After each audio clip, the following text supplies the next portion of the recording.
Hello everyone, welcome to another episode of Dave Does Math from Home. Today we're talking about section 5.2, which is about right triangle trigonometry. Before we talk about trig is how this lesson is going to end, but before we get there we're going to spend a while talking about right triangles, because right triangles are really mathematically fascinating objects, and so we need to understand what's interesting about them and why they're important, so that then trigonometry will make sense. Trigonometry comes from right triangles, and it's used in a lot of other places in weird situations, but it comes from right triangles because right triangles are fascinating, so we need to talk about those a lot first. So I'm just going to jump into it.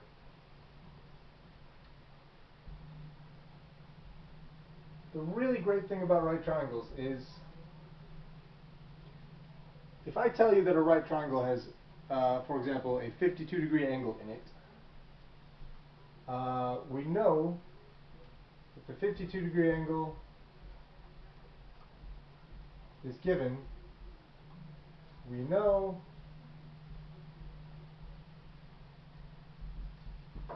the other angle must be 38 degrees. Because the whole thing has to add up to 180, all three of these angles, the 52, the 90, and this thing, whatever it is, they have to add up to 180, assuming this is planar, and it is. All of this is on a plane. So we have to add up to 180 degrees for the interior angles, and this one is always going to be 90, which means the other two always have to add up to the other 90 degrees. So if you know what one of the angles is, then you know what all of the angles are. Me telling you that this one is 52 means that the other one must be 38. And that's important because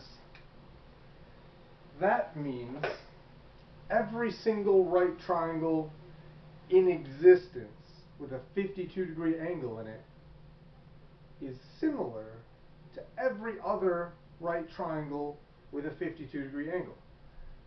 If we do a little one like this, we say this is 52 degrees, bam.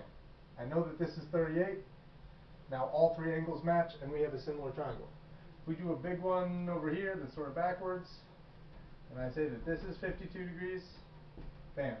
I know that that's 38, and now all three angles match, and now these triangles are similar. Every right angle with a 52 degree, or every right triangle with a 52 degree angle in it is similar. They're all similar to each other. They must be. Which is an incredibly powerful result. All we need to know about a right triangle is the measure of one angle to know that it's similar to all the other triangles. And that similarity means we have proportional side lengths. If this is 3 and this is 4, we can use the Pythagorean theorem. A squared plus b squared equals c squared. This is the Pythagorean theorem. C is the length of the hypotenuse, A and B are the length of the two legs. So we can use that to get 9 squared plus 16 squared is 25, which is c squared, so c must be 5. So I can use the Pythagorean theorem to get the third side length if I know these two. And then if I know these guys, I know that all of these other triangles have to be proportional. So if I tell you that maybe this one has a, let's say this one has a 9 here. The side opposite the 38 is a 9 instead of a 3. That means the other side is a 12 and the hypotenuse is a 15. Because everything is 3 times bigger than this. That's what it means that these are similar. So similarity in geometric shapes means that the two shapes have the same shape but different sizes. Possibly different sizes. It definitely means they have the same shape. And that means if two things are similar, that means all the side lengths are proportional.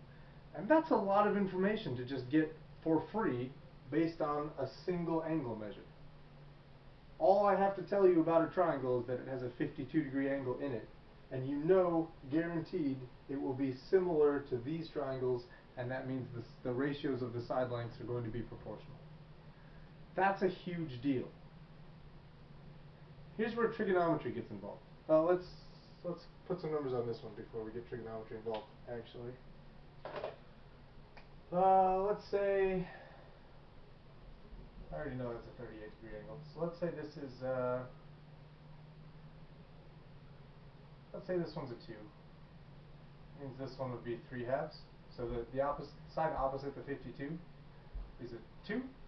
So that means it's half as big as this. So this one would be 3/2, and this would be 5/2.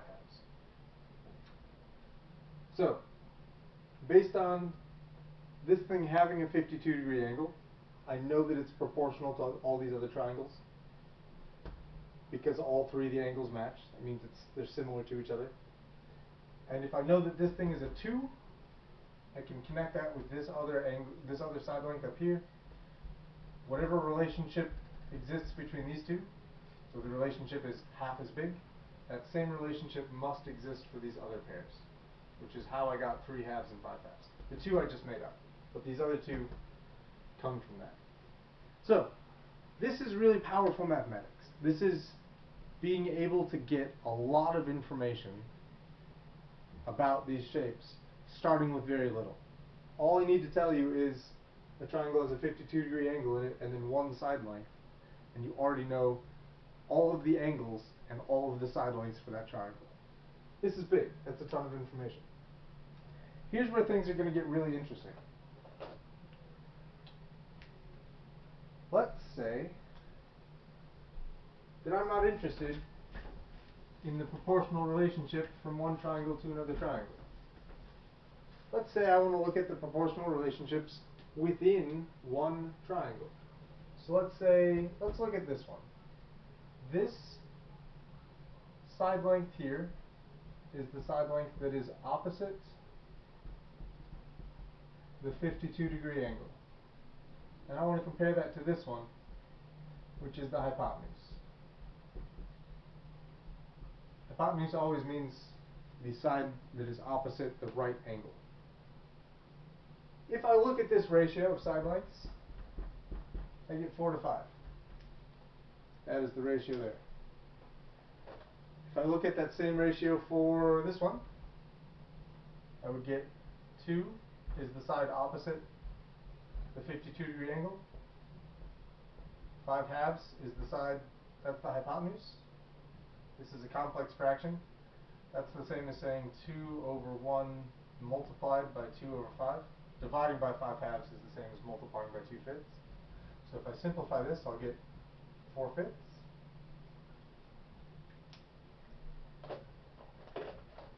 And this one right here, the side opposite the 52-degree angle is 12. The hypotenuse is 15. I can divide both of those by 3 to get 4/5. So here's the other really incredibly powerful piece of mathematics that we're working with here. The first powerful piece was that all of these triangles are proportional to one another. They're all similar. And knowing that all of them are similar because they all have 52-degree angles, that's great. That's really powerful. What's even more powerful, well, I guess I should say that the problem with similarity is that it's a relationship between two triangles, or two or more triangles. These are all similar to each other. What would be really, really powerful is if we could make concrete defensible claims about relationships within one triangle. So we want to move away from this similarity thing, this proportionality between different triangles. We want to look at just within one triangle. Is there anything concrete and definite we can say about a triangle that has a 52-degree angle? And there is. Any triangle with a 52-degree angle in it will have this ratio of side lengths. The side opposite the 52-degree angle and the hypotenuse will always give you a ratio of 4/5. That is an enormous result. That's a big deal. That is such a big deal that we gave this relationship a name. And the name of this relationship is the sine of 52 degrees. Because all of this started with this 52 degree angle. We could start with a different angle and then we'd have different ratios. In fact, I think I'm about to do that in a couple of minutes. But the important thing for this is, if you know an angle in a triangle, if you know an angle in a right triangle, that means that you know all of the angles in the right triangle. That means that that right triangle is similar to every other right triangle in existence that contains that same angle. And that means that the ratios of side lengths in that triangle will always follow a certain proportion. Everything with a 52 degree angle in it is going to have this 4/5 ratio. Everything with a 30 degree angle in it is going to have a 1:2 ratio, a 1/2 ratio. Everything with a 45 degree angle in it is going to have a 1⁻² ratio. These ratios are extremely common. They show up all the time. And you can find out what these ratios are based solely on a single angle. That's where trigonometry comes from. That's the basics of what trigonometry is. It's knowing these ratios of side lengths based on a single angle. And that's not a small result. So before I start doing this with other triangles, I want to talk about the other relationships. We did the relationship between these two, the side opposite the angle and the hypotenuse. We should talk about, first of all, we should erase this triangle on the bottom so I have space.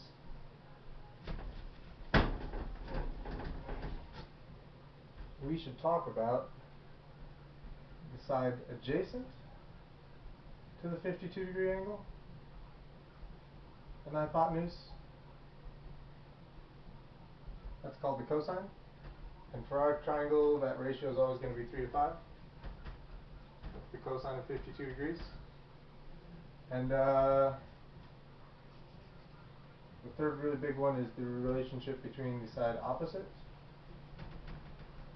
the 52 degree angle to the side adjacent to the 52 degree angle. And this ratio for us is going to be 4:3, and it's called the tangent of 52 degrees. I should say that sine usually gets abbreviated as SIN. All of these things have 3-letter abbreviations. Sine, cosine, tangent. Those are the 3 big ones.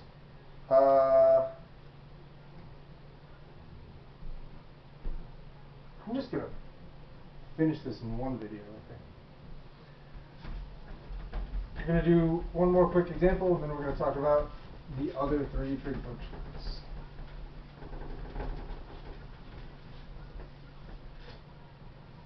So,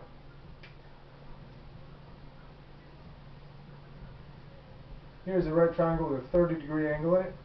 As soon as I know that this is 30 degrees, I also know that this is 60 degrees, because all those things have to add up to 180. If this is a certain number, like 8, that means that this is guaranteed to be 16, and this will be 8 square roots of 3. If you make a really small one of these with a 30 degree angle in it, if this is 1, then that's 2, and this is the square root of 3. If you make it even smaller, if you want to make the hypotenuse equal to 1, that means this is 1/2, and this is the square root of 3 over 2. And again, you can see that these triangles are always preserving these same ratios. The relationship between these two sides is always double. This one is double that one. This is double that. This is double that. The relationship between these two sides is always multiplied by the square root of 3. 8, 8 root 3. 1, 1 root 3. 1/2, 1/2 of the root 3. So these relationships, as long as you have this angle here, these relationships will always be constant. And that is a source of lots and lots and lots of information for us. We can use that to our advantage. So we could say that the sine of 30 degrees is 1/2, since that's, or I guess if we were using the big triangle, we would say 8 over 16, which simplifies to 1/2. The cosine of 30 degrees is 8 root 3 over 16, which simplifies to root 3 over 2. And the tangent of 30 degrees is opposite over adjacent, so 1 over the square root of 3, which, so there's this thing called rationalizing the denominator. A bunch of Duffield mathematicians a couple hundred years ago decided that having a radical in the denominator was inappropriate. This was improper, not allowed. I'm sure they had good reasons for making that decision at the time, but for us it's kind of meaningless. So under normal circumstances, I don't care whether you rationalize the denominator or not. I know that my math lab does. My math lab wants all your denominators to be rationalized all the time, so this is a good technique to practice. For certain extremely common reoccurring numbers, like this one, the tangent of 30 degrees is going to come up over and over and over again. And it's usually not written like this. It's usually written in a different way. So, for these very special, sort of iconic, very common numbers, I rationalize these ones just because that's how you're usually going to see it, and I want you to be able to recognize it when you see it. So, the rationalization here is you multiply the top and bottom by the denominator. The square root of 3 and the square root of 3 on the bottom is going to turn into a 3, and then on top you have the square root of 3. So this is the rationalized version of the tangent of 30 degrees. I'm going to wrap up this video real quick with the last three the last three trig functions. So these are the three that are useful, and they're used often, and they're great. It turns out there are three more. They haven't been culturally meaningful since the 1700s, when people used them to navigate. They are completely useless and entirely stupid and a waste of everyone's time. For reasons that I will never understand, my math lab is going to ask you questions about them. So I have to tell you what they are, even though they're stupid. The first one is called the secant. Secant is abbreviated SEC. The secant is a fancy way, it's a fancy shortcut for writing 1 over the cosine, which means that it is hypotenuse over adjacent. I don't know why people can't just write 1 over cosine. It's really, really not hard to write 1 over cosine. It's pretty effortless, in fact. But if you're a 17th century sailor, or Pearson's my math lab, secant's really important to you, I guess. The next one is called the cosecant. It's abbreviated CSC. It's 1 over the sine, which means that it is the hypotenuse over the opposite instead of the opposite over the hypotenuse. These really just are the other three upside down. You can probably guess that the third one is the cotangent. It is abbreviated COT. It's 1 over the tangent, which means that it is adjacent over opposite. Put those in your notes so you can do the homework, and then once you finish the homework, I would recommend not ever thinking about them again, because no one else does. That will do it for this video and all of section 5.2. Problems in this section are going to look like triangles. The interesting thing about these problems is that they won't give you the angle. They'll just give you side length, and they'll use the angle variable theta on the examples they give. Theta is a Greek letter. It's the variable usually used for angles. So they'll give you two side lengths. You'll have to use the Pythagorean theorem to find the third. Once you have all three side lengths, it'll ask you for these 6 tangent functions. It's extremely straightforward. It's a pretty short assignment. I have utmost faith in your ability to complete it. Good luck.